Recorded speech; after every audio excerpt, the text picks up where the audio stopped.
unexpected disaster exposed a rich kid's fake luxury lifestyle. Story 1. I work in a mid-sized marketing agency where everyone worshipped Tyler. He was the rich kid of the office. Designer everything, bragged about his family's portfolio, posted IG stories from yachts with captions like, Tuesday Amorite. He'd order $18 salads, talk about his house staff, and joke about how he only worked for the experience. Management loved him because clients seemed impressed. Oh, you know the Muldoons? We summered next door in Capri, he'd say, like that was normal. Then our building's ancient sprinkler system decided to go full Final Destination. It was a Friday afternoon. A pipe burst on the floor above us, and within seconds, water was pouring onto everyone's desks. People were screaming and unplugging monitors. It was chaos. Tyler, of course, lost his mind over his stuff. My Valentino duffel. My Macallan. Someone grabbed my briefcase. There are contracts in there worth more than this floor. The office manager shouted, "Leave it and get out!" But he bolted back in to save his duffel and laptop, slipped, and ate it in the puddle. We all ended up on the street, soaked, watching the fire department shut off the main.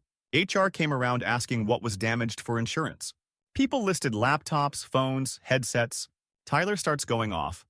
My 7KA laptop, my tailored suit, my custom Italian shoes, my rare whiskey. HR asks for receipts, or at least purchase confirmation so they can file a claim. No problem, he says. I'll email it all. Monday rolls around. We're in a temporary co-working space. HR pulls Tyler into a conference room. It's glass, so, yeah, we can see everything. First it's confusion, then raised eyebrows. Then the HR lady turns her monitor so he can see. His face goes from cocky to blank. Turns out his Valentino duffel was from a knockoff site that literally had Valentino on the receipt. His 7K laptop was a used one financed through some rent-to-own company that had already sent 3 past due notices. The rare whiskey was a limited edition, sure, limited to Costco. They also looked into the family firm he claimed to run on the side because he'd listed it as a business loss. It was just an Instagram page and a Wix site with stolen stock photos. HR ended up calling him in with our director. We all pretended not to watch. He didn't get fired for the fakes. He got fired because they realized he'd lied on his resume. Fake MBA, fake family office intern job, fake references, all his own burner emails. The sprinkler disaster ruined a bunch of equipment, sure. But the only thing that never dried out was Tyler's reputation. He posted a story that night. A blurry shot of a private jet window with the caption, "On to better things." Someone reverse image searched it. It was the first result for private jet aesthetic wallpaper. Story 2. I'm my sister's lawyer, which is already awkward enough. But representing her against her ex, Liam, was another level. Liam is one of those guys who built an entire personality around looking rich. Private school kid, trust fund, my parents' villa. When he and my sister were together, he'd insist on luxury everything, then forget his wallet. She'd cover it so the waiter wouldn't be stuck. After the divorce, he barely paid child support. Always cash flow issues, because his capital was tied up. Meanwhile, Instagram showed him in front of Lambos and rooftop pools with captions like, "Grind never stops." He took her to court to demand 50-50 custody, partially because he wanted to pay less, partially because he wanted the optics of being super rich fun dad. His angle, my sister, was limiting the children's access to the lifestyle they're accustomed to. He literally said that. In court. Wearing a watch big enough to track satellites. He brought glossy photos. The kids in his pool, his boat, his ski lodge. He said our side of the family was financially unstable and bitter. My sister doesn't have money. What she does have is 2 kids who are not idiots. The disaster hit when the judge, an older woman with absolute "I've seen everything" energy, asked to speak with the kids privately in her chambers. We knew this might happen, but not when Liam saw his Instagram as his strongest evidence. After about 20 minutes, the judge calls us back in and asks Liam very calmly, "Mr. Carter, your son says the boat in these photos was a rental paid for by your friend's dad, and that you told him to say he owned it if anyone asked. Is that true?" You could feel the air leave the room. He stammered, tried to pivot to co-owning experiences and being aspirational. Then she asked, "And the private jet?" My niece had told her it was a museum plane at an air show they'd taken pictures in front of. She even showed the judge the wristband she kept in her backpack. The judge slid his printed Instagram photos back across the table. "Mr. Carter, it appears your social media is not reflective of your actual financial stability. Meanwhile, You are 7 months behind on child support and have provided no proof of consistent housing outside your parents' condominium. Is that correct? He went quiet. Her final decision. My sister keeps primary custody. He keeps visitation. But only if he gets current on support and stops posting the kids on social media for branding. As we were leaving, my niece slipped her hand into my sister's and whispered, loud enough for him to hear, Mom, I don't care if we don't have a pool. I like our small apartment better. At least everything in it is real. That broke him more than the judge did. He deleted his entire Instagram that night.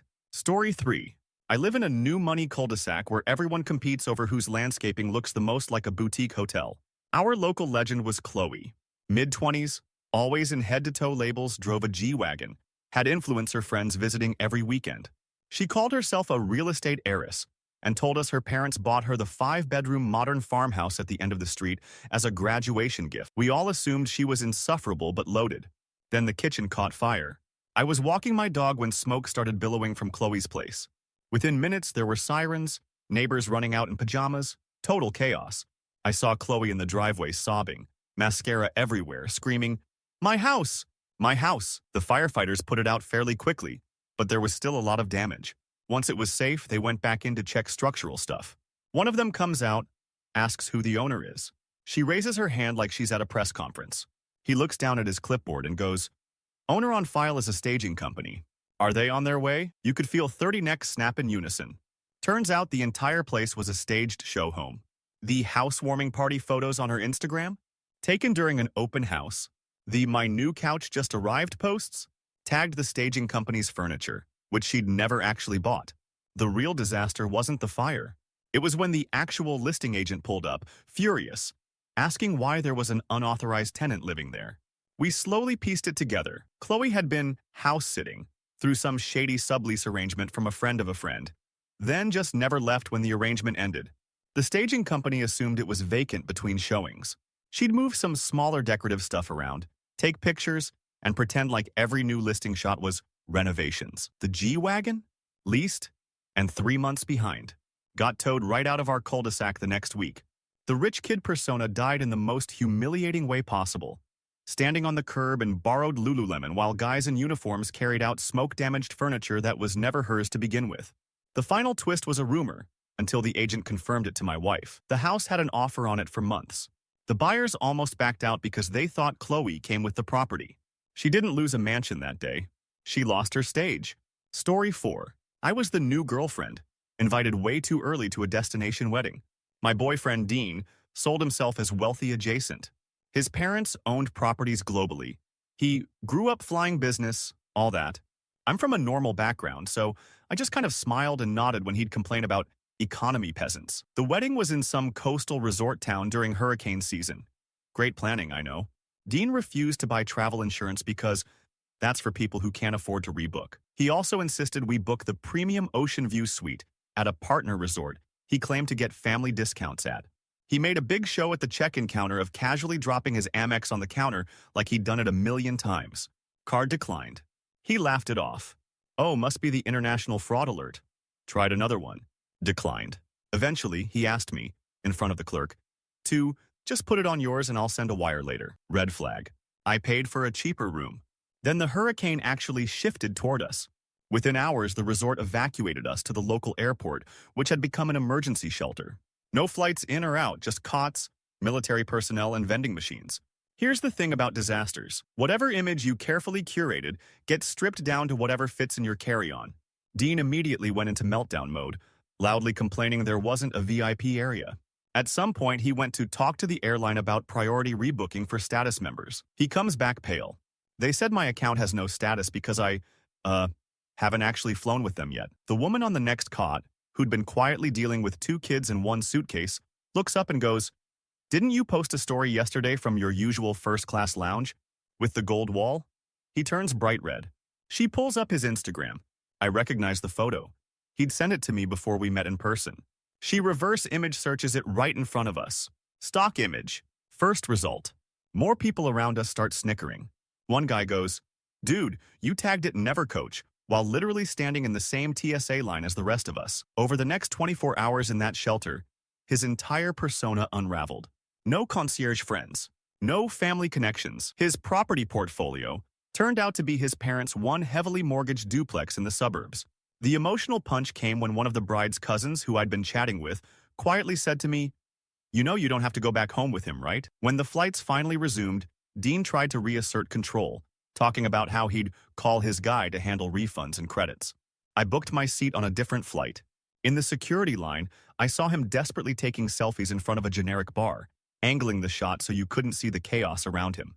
Caption: Travel is only for those who can handle it. Comments were off. Story 5. I'm 19 and my dad has spent my entire life convincing everyone, especially me, that he's rich. Not comfortable, rich. Designer shoes he couldn't walk properly in. Leased luxury cars. Stories about deals he couldn't talk about yet. He hated my mom's side of the family, called them small-minded poor people, and used money as a weapon. If you go to community college, don't expect help. My kid shouldn't have to settle. He'd parade me around at holidays in little blazers, telling people, "My son is going Ivy, of course." We've set aside a fund since he was born. His dad, my grandpa, actually was old-school wealthy. Old money, quiet, drove a beat-up Volvo. Grandpa and I were close, but my dad always controlled access. "Don't bother him with your problems, kid. I'll handle anything financial." Then Grandpa died. At the funeral, my dad turned it into a performance. Black suit, expensive sunglasses, whispering loudly about estate lawyers and capital gains. He told anyone who would listen that things were about to change for us and that finally my sacrifices will be recognized. A week later, we were in the lawyer's office for the will reading. It started as expected. Small bequests to charities, a few keepsakes to extended family. My dad was practically vibrating, fingers drumming on the table like he was already spending the money. Then the lawyer cleared his throat and read, "To my son, Daniel, I forgive your debts to me. That is my gift." My dad stopped drumming. "That's it?" he snapped. The lawyer nodded, slid over a folder. Inside were records of years of bailouts, loans, and temporary help that my dad never mentioned. Grandpa had basically been plugging holes in a sinking ship while my dad pretended he was the ship. "And to my grandson, Alex," the lawyer continued, "who never asked me for money, only for time. I leave the remainder of my estate and the contents of the education account in his name, which his father was unaware of." My ears rang. My dad actually laughed like it was a prank. "There must be a mistake. The education account is under my management." The lawyer shook his head. "No, your father moved it years ago. He cited concerns." I opened the folder with my name on it. There it was, enough for college. Not Ivy-level rich, but enough that I didn't have to beg my rich dad. My dad completely lost it, yelling about disrespect and after everything I've done. But the numbers didn't lie. His cards were maxed. His car was behind on payments. The rich lifestyle was a costume funded by the man he'd mocked as cheap. The emotional punch wasn't the money. It was Grandpa's handwritten note at the back. "Alex, real wealth is not pretending. It's having enough and not needing to lie. Your father never understood that. I hope you will." My dad stormed out, muttering that he'd contest it. He still talks online about liquidating assets and repositioning capital. But when I moved into a modest dorm, paid for by a man who drove a rusty Volvo, I blocked my dad on Instagram. I didn't need inspirational quotes from someone who'd gone broke trying to look rich. Story 6. I was assigned to live with campus royalty my freshman year. Her name was Harper. She showed up on move-in day in head-to-toe logo. Vuitton duffel, Dior tote, Golden Goose sneakers. Her parents rolled up in a leased Range Rover, her mom in huge sunglasses, her dad talking loudly about donations to the business school. Harper made it clear I was the charity case. My Target comforter, my thrifted jeans. She called them cottagecore, like it was a disease. Then the bedbugs hit. Not just our room, the whole floor. Housing sent an all-caps email. Everything must be bagged, labeled, and inspected. No exceptions. We had to drag our entire wardrobes to the big multi-purpose room where pest control and housing staff would heat treat them. People were embarrassed but mostly chill. Piles of H&M, Zara, random band tees. I dumped my stuff on the table and went to get the clear trash bags. Harper refused. "My clothes can't go in trash bags, they're delicate fabrics." "My mom will..." The RA cut her off. "Policy is policy. Or you can check out and find your own housing." So Harper dramatically starts unloading her designer stuff. Only up close it was off. Balenciaga, Gucci, Chanel, tags from weird websites, sizes printed in Cyrillic, seams fraying. The girl from down the hall, who actually worked in a consignment shop, whispered, "Those are DH Gate specials if I've ever seen them." Then one of the pest control guys, Clearly over it, said. At least bedbugs don't care if it's real or fake. People laughed. Harper's face shattered. The real disaster wasn't the knockoffs. It was when her mom stormed in after getting a panicked text. She took one look at the tables, at the obviously fake bags, at the other students staring. Then she sighed, this tired, ancient sound. Harper, she said softly, we talked about this. We cannot afford this game. Turns out, the donations her dad bragged about were payment plans. The Range Rover was leased through his company because his personal credit was shot. They'd told Harper no more pretending after she maxed a card on fake purses. She burst into tears, screaming that they were ruining her life. Her mom just started quietly helping me bag clothes, hers and mine. Later that night, Harper posted a close-up of a single real lipstick with the caption, "Minimalism era, less is more." But in the corner of the photo, you could see a university-issued clear trash bag full of knockoffs with housing's label, Room 407, Harper L. The comments were turned on.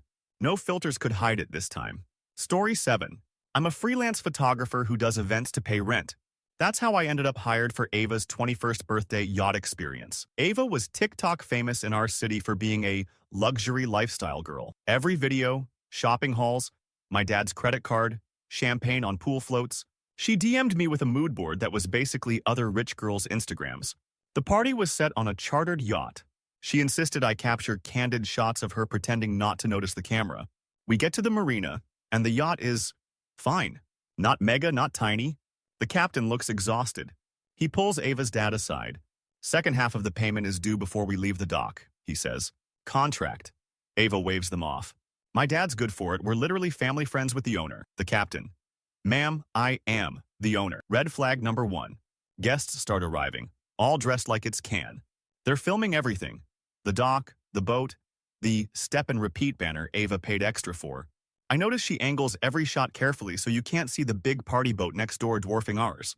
We're about to cast off when the captain comes down from the bridge and makes an announcement. Deadpan. We're experiencing a payment issue. We won't be leaving the harbor until it's resolved. You're welcome to stay on board while we wait. The music keeps going, but conversations stall. Ava is in the cabin on the phone with her dad, voice rising. Just increase the limit.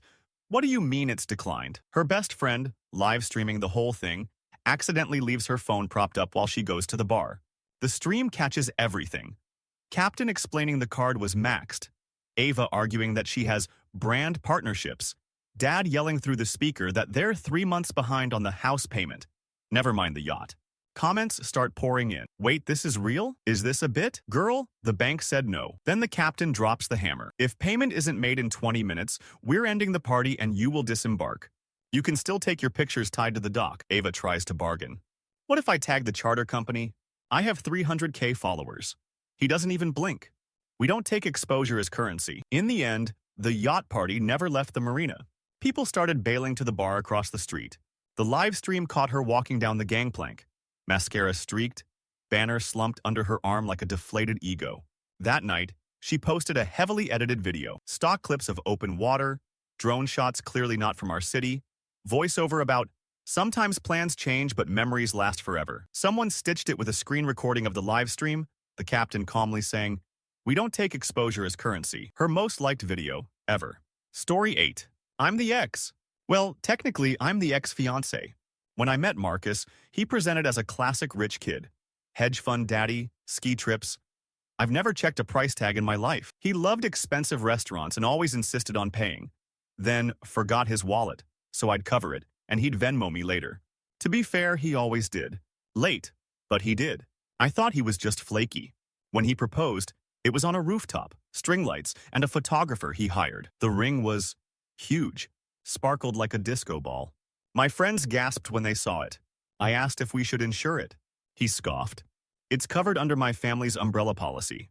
Don't worry about it, princess. Fast forward. His childhood friend Emma invites us to her wedding at a luxury hotel. At check-in, the concierge offers a free service. The hotel's jeweler can appraise your engagement ring for insurance during your stay. I'm anxious about losing it in the pool, so I say yes. Marcus goes a little pale but plays along. Sure, might as well hear how much I overpaid, he jokes. The jeweler takes it to the back. 10 minutes later, a manager comes out with him. Can we speak with you privately? He asks. My stomach drops. I'm thinking the worst, like it's stolen or something. In the little side office, the jeweler clears his throat. This ring is not what it appears to be. He gently points out the telltale signs. Cloudy stones, uneven prongs, band plating rubbing off. The center stone is cubic zirconia. The side stones as well. It's costume jewelry. I look at Marcus. He goes into immediate defense mode. My dad must have been scammed. I'll sue the jeweler. This is unacceptable. The hotel manager quietly slides a printout across the desk. An Etsy listing. Same ring. Same photos. $189.99. Sir, he says, our fraud team flagged the design. We've had multiple incidents with this exact ring being passed off as fine jewelry. The room spins. All the times he grabbed the check. All the, I'll wire you for that later. The way he'd angle my hand in photos so the ring caught the light. Later that night, I confronted him on the balcony. No audience, no photographer. He finally broke. The hedge fund daddy was just middle management. The ski trips were on maxed out cards. He'd bought the ring from Etsy because he thought he'd level up for real before I ever found out. I was going to replace it with a real one, he said. I just needed time. I wanted you before I had the money. I took the ring off and set it between us on the little table. You could have given me a ring pop and the truth, I said. I would have respected that more. We broke up a month later. Last week, I saw his Instagram. He's engaged again. New girl, new ring. This time, the caption says, she knows exactly what's on her finger and what isn't. That's how I know it's real. The ring is visibly smaller. The comments are kinder. Story 9. I'm the treasurer for our condo association, which is fancy talk for neighborhood nerd who reads the financial statements. We have one resident, Nico, who loves to act like he's the resident billionaire. He's in his late 20s, always in joggers and limited edition sneakers, talking about his portfolio of properties and European spec cars. He monopolizes meetings with lectures on wealth mindset. His pride and joy is our underground garage. He uses 3 spots for his collection: a wrapped BMW, an old Porsche, and a matte black Jeep with ridiculous rims. Every weekend, he's down there filming TikToks about multiple income streams. Then the storm hit. Massive water main break on the main road. Our garage flooded up to the bumpers. People were crying watching their cars get towed out, water pouring from the interiors. We file a claim with the building's insurance. Standard procedure. They ask for title info, photos, purchase documents, anything to assess value. Most people email scans of whatever they can find. Insurance is slow, but fine. Nico marches into the emergency HOA meeting furious, sunglasses on indoors. I expect full replacement value, he declares. Those cars are each 6 figures easily, and they are appreciating assets. The adjuster, who we invited to answer questions, looks done. Mr. Romano, he says, shuffling papers. We've attempted to verify ownership and value for your vehicles. We've run into some issues. Turns out the BMW was leased under his uncle's business, which had already repossessed it on paper. The Jeep was financed through one of those predatory subprime lenders at 23% interest. And the classic Porsche? Registered to a dealership, on consignment. Nico was supposed to be maintaining it for test drives, not living out his car collector fantasy on TikTok. The adjuster continues, we can't pay you for vehicles you don't legally own. You could hear a parking ticket drop. He tries to spin it. My family office manages titles for tax purposes. It's complicated. So the adjuster calmly pulls out a tablet and opens TikTok. There's Nico, in our garage, explaining how owning assets outright is the only way to escape the rat race. In one clip, he says, these are my cars. Nobody can take them. The adjuster taps the pause button. You sure about that? A week later, the dealership truck comes and takes the Porsche. The Jeep disappears overnight. The BMW is replaced with a very normal Honda Civic. The real twist came at the next HOA meeting. Nico didn't show. His mom did. She walked up to me after, cheeks flushed. I'm so sorry for my son, she said. We thought, if we let him pretend a little, he'd eventually become the person he's pretending to be. She handed me a check for the past due HOA fees he'd been too rich to remember. As she left, we passed Nico in the stairwell, wearing the same sneakers, head down, carrying a stack of boxes. No camera this time. Story 10. I'm the younger brother. My sister Lily is the designated rich kid of our family. Same parents, very different stories. She curated an entire online persona. Luxe vacations, champagne at 10 a.m., captions about self-made success, even though our parents co-signed everything. She invited me and 2 of her friends to a content week at a 5-star resort. She said it was good exposure for me if I ever wanted brand deals. From the moment we arrived, it was a show. She'd hand her phone to me and say, Get the lobby chandelier, then pan to my shoes. She charged everything to one gleaming black card, loud about it every time. Room service? Put it on the card. Private cabana? Card. Bottle service? Card. The disaster started as a freak lightning storm. Halfway through the trip, the entire resort lost power. Generators kicked in for emergency lights, but the card systems went down. No Wi-Fi, no mobile service. Old-school clipboards came out. Suddenly, the infinity pool crowd looked very small without their phones. At checkout, the manager apologized for the inconvenience, then said, "Due to the outage, we'll need a physical card and ID to imprint. We'll run it manually once systems are restored." Lily smiled. "No problem." She hands over the black card. The manager frowns. "I'm afraid this card was declined when we attempted pre-authorization on the day you arrived," he says. "We've been trying to reach you.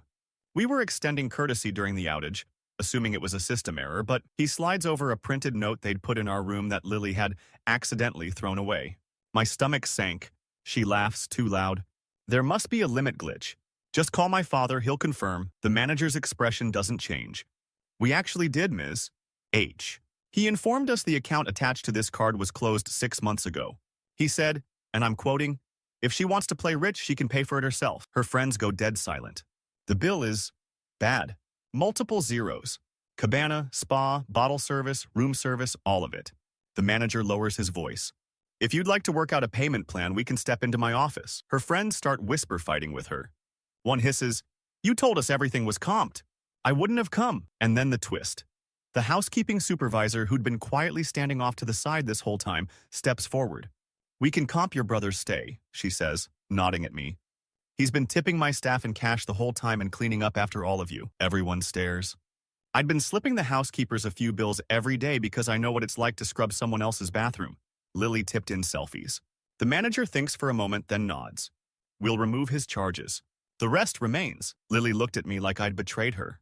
On the shuttle to the airport, which I paid for, in full, on my very normal debit card, she finally broke. "I just needed a few more months," she said. "If my following had doubled, brands would have paid. And then it would all be real."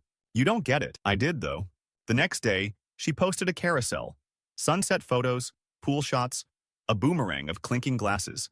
Caption: "Money comes and goes, but memories are priceless." For the first time ever, I commented from my main account. "Yeah, so are the people you hand the bill to." Story 11. I was the poor kid in a rich kid dorm by accident. Housing messed up and put me, a first-gen student on full aid, into the honors living community, which was basically code for kids whose parents donate buildings. My roommate, Jenna, leaned hard into it. Day one, she told me her grandpa's name was on one of the libraries. She wore sorority merch before Rush even started, had a wall of designer bags, and loved to make little comments like, "Oh, it's cute you have a meal plan. I just do DoorDash." She'd joke about scholarship kids being dramatic about money. Once, when I said I couldn't split a $60 sushi delivery, she laughed and said, "Babe, just text your parents. That's what they're for." Then the financial aid office had the worst week of their lives. Someone in admin sent a mass email about a new emergency grant program and forgot to BCC. Every recipient was visible. Hundreds of names, student IDs, award types. Half the dorm had it, including me, and including Jenna. Right next to my name, Pell Grant, housing waiver, emergency food stipend approved. Right next to hers, Pell Grant, full need-based aid, housing waiver, book voucher. The group chat went nuclear. People started cross-checking. A girl down the hall posted a screenshot, with names blocked, saying, "Wild how some legacy kids talking about trust funds are on the same aid as us." Jenna came back from class pale, phone buzzing non-stop. The designer bags sat in a row behind her like a jury. "You saw it?" she asked. "Yeah," I said. "Did you?" She sat on her bed and just deflated. Took one of the bags down, turned it over in her hands. "It's not even real," she said. "My cousin buys them in bulk from some site. I thought if I looked like them, no one would know I'm like you." I laughed, a little mean. "Like me?" I never lied. She winced. Later that week, she quietly sold 3 of the bags on Facebook Marketplace. I know because I saw the porch pickup through our window. She handed the cash envelope to me. "For next semester's books," she said. "I checked your account. Your voucher didn't get renewed. Mine did. I owe you for being a jerk." I didn't forgive her instantly. But I did notice something. The next party she went to, she posted a mirror selfie in a plain hoodie, no logos, no bag on her arm. Caption: financial aid baddies only. And for the first time, people commented because they related to her, not because they envied her. Story 12. I traveled Europe last summer with my friend group. Included in that group was Leo, our resident rich kid. Leo had a small but loud Instagram following. His whole thing was luxury on the go. Airport lounges, business class upgrades, unboxings of designer sneakers in tiny hotel rooms. In reality, he slept in mixed dorm hostels with the rest of us. His photos were just framed very carefully. On the last leg of our trip, we flew home through a big hub airport. As we landed, the captain announced that customs was doing enhanced inspections due to a counterfeit goods crackdown. We joked nervously. Leo did not. He had 3 massive checked bags and 2 overstuffed carry-ons. Gifts, he said, winking at his phone while recording a story. In the customs hall, dogs were everywhere. Officers randomly pulled people aside. When we reached the front, the officer glanced at our little backpacks and waved us through. Then he saw Leo's luggage. "Sir, step over here, please." They unzipped the first suitcase. I swear it was like watching a clown car of fakes. Shoes, belts, bags, all wrapped in cellophane, some with tags in Chinese still attached. The logos were optimistic approximations.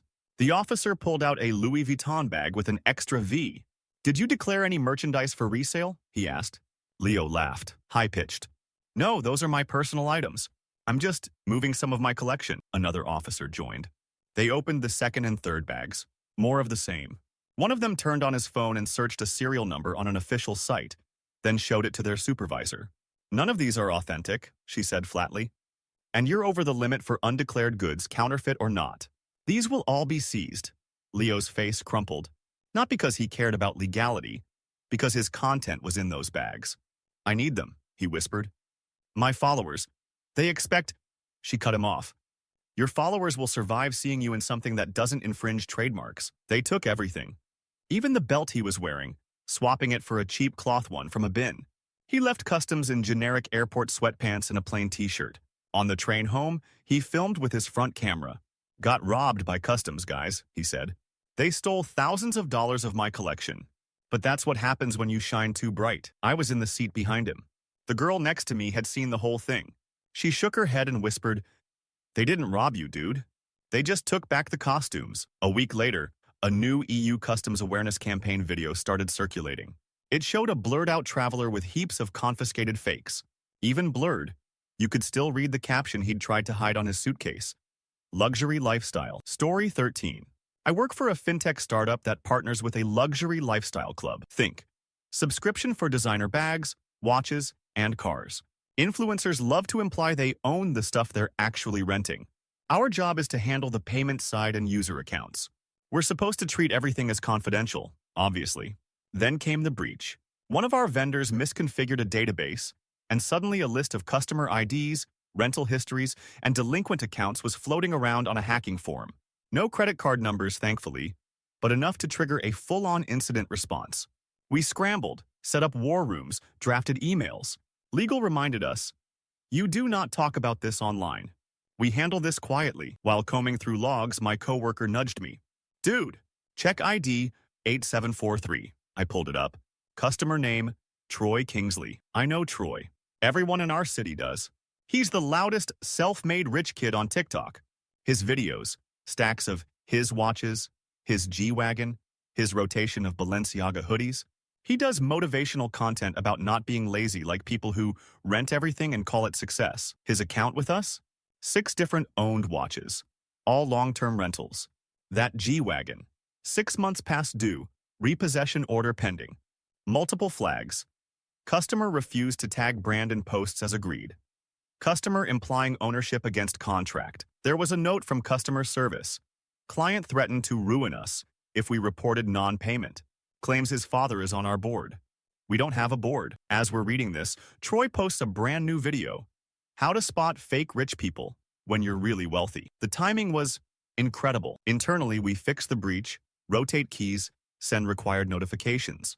Externally, the story still leaks, because of course it does. Some tech reporter connects dots, anonymizes data, but mentions a well-known local influencer with 6 figures of unpaid luxury rentals. Comment sections have a field day guessing.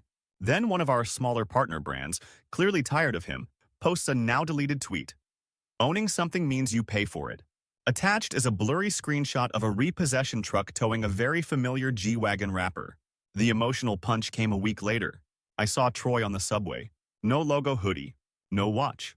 Just a regular guy in a wrinkled t-shirt, staring at his phone, scrolling through comments on his own videos. People calling him Lease Lord, Rent-A-Rich, Club Membership King. The app glowed on his screen. He hovered over the delete account button for a long time. Then, instead, he changed his bio from young mogul owner of everything to trying again without props. For once, no one called him out. They just said, finally. Story 14. I'm a wedding photographer. I've seen all flavors of delusion, but Noah takes the cake. Noah was the groom. Self-proclaimed old money, wore a signet ring, talked about family land, insisted the venue only serve a specific brand of champagne because that's what we drink at home. Bride Mia was sweet and very obviously dazzled. Her family was solidly middle class. They were stretching to pay their share. Noah bragged that his parents were covering the rest, no worries. The wedding was at a mountain lodge in late winter. Forecast said light flurries. Forecast lied.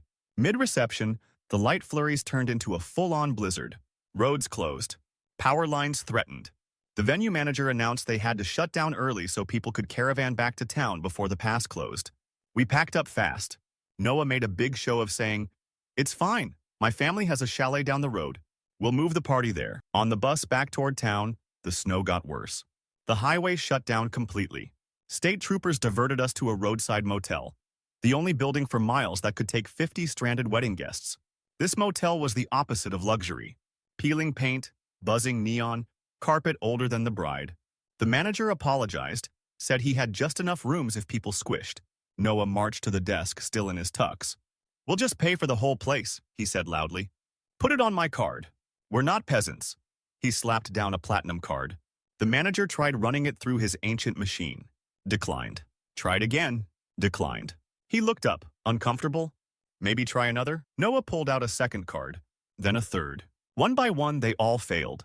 The line of guests behind him shifted, bouquets drooping. Mia's dad quietly stepped forward with his own card. "I'll cover the rooms," he said. "Can sort it out later." The manager nodded and started checking people in, using his card. In the cramped hallway, I overheard Noah on the phone, hissing, "What do you mean the limit's gone? You promised I could use it for the wedding. How was I supposed to know the caterer maxed it?" Dad, she thinks we're rich." There was a pause, then a muffled, exhausted voice so loud I could hear it. "We're not rich, Noah. We refinanced the house so you could play." I caught Mia in the vending machine alcove later, still in her dress, staring at a packet of stale cookies. "You heard?" she asked. "Yeah," I said. She was quiet for a long time. Then she took off his signet ring from her finger. He'd insisted she wear it stacked with her wedding band, and dropped it into the return slot of the candy machine like a coin. "Guess we're both finding out who he really is tonight," she said. In the morning, her dad paid for an extra cab. One took Noah and his parents. The other took Mia home. Story 15. I'm a teller at a mid-sized bank branch in a wealthy suburb. We get a lot of rich kids with inherited accounts. Most of them are harmless. Then there's Blake. Blake is internet famous locally for being a trust fund baller. He films TikToks in our parking lot, sitting on the hood of his car, talking about dividend checks and money babies making money babies. He waves cashier's checks around on camera like props. In person, he's less smooth, always cutting the line because he knows the manager, talking loudly about wire transfers to investment opportunities that sound suspiciously like MLMs. One Friday, everything broke. A regional tech issue took the online banking system down. ATMs were out. Card processing was intermittent. Corporate told us to go old school. Paper ledgers, manual balance checks through a backup system that updated overnight instead of instantly. People were stressed but understanding. We put up signs, explained delays. Then Blake stormed in. He slapped his metal card on my counter. "I need 20 grand cash. Now. System or not," he said. "My guy is bringing a car and I'm not losing it because your computers are from the Stone Age." I pulled up his account on the backup terminal. It took a minute to load. The number that popped up made me blink. Balance. 41237. I refreshed. Same. "Looks like the system's not caught up," I said carefully. "This is as of last night, but it shows just over $400 available." He laughed like I'd told a joke. "No, that's just my debit account. Check the trust." I checked the linked trust account. Balance. 0.0. Status: closed pursuant to court order.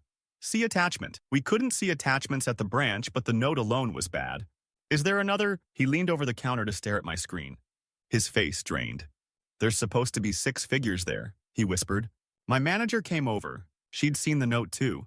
Gently, she asked if his parents had mentioned any legal issues, guardianship changes, that sort of thing. He muttered something and bolted outside to call his mom. Through the glass, we watched him pace, gesturing wildly. After a few minutes, he just sat on the curb. Later, during a lull, my manager told me the backstory. The court order had come through weeks ago. His parents, tired of bailing him out of schemes and seeing his face on worst spenders subreddits, had petitioned to close the trust and use the remaining money to pay off debts in his name. There wasn't much left. Our job isn't to judge. We're just supposed to process transactions and keep our mouths shut. But that night, scrolling through TikTok, I saw a new video from Blake. No car, no checks. Just him in his childhood bedroom, plain white walls behind him. Caption: you ever wake up and realize you were the broke friend all along? In the comments, his usual followers spammed L emojis and clown faces. The top liked comment, though, was from someone with a private account. Welcome to the rest of us. You might like it here if you stop pretending. Story 16. I'm the project accountant for a mid-sized construction company. We were building a luxury condo tower downtown, the kind with a champagne bar on the brochure and sky villas on the top floors. Enter Evan. Evan introduced himself as the developer's son and junior partner. Late 20s, expensive boots, hard hat with a custom gold logo, drove a sports car he parked illegally in the loading bay. He'd walk the site with an iPad, pointing at things and saying stuff like, "Dad won't like that rebar spacing," even though he couldn't read a blueprint. He told everyone his family was bankrolling the project personally. "Old money," he'd say, tapping his chest. "We don't need banks." Then the crane accident happened. It wasn't catastrophic, but bad. High winds, operator error, and one of the tower cranes swung and clipped a partially assembled floor. No one died, thank God, but a section of facade collapsed into the cordoned-off street. Within hours, the city shut us down. Inspections, safety audits, reporters, and the big one, our bonding and insurance company sent in investigators. You only really understand how real money works when insurers get nervous. They demanded everything: financials, proof of funds, guaranteed letters from the family office Evan kept bragging about.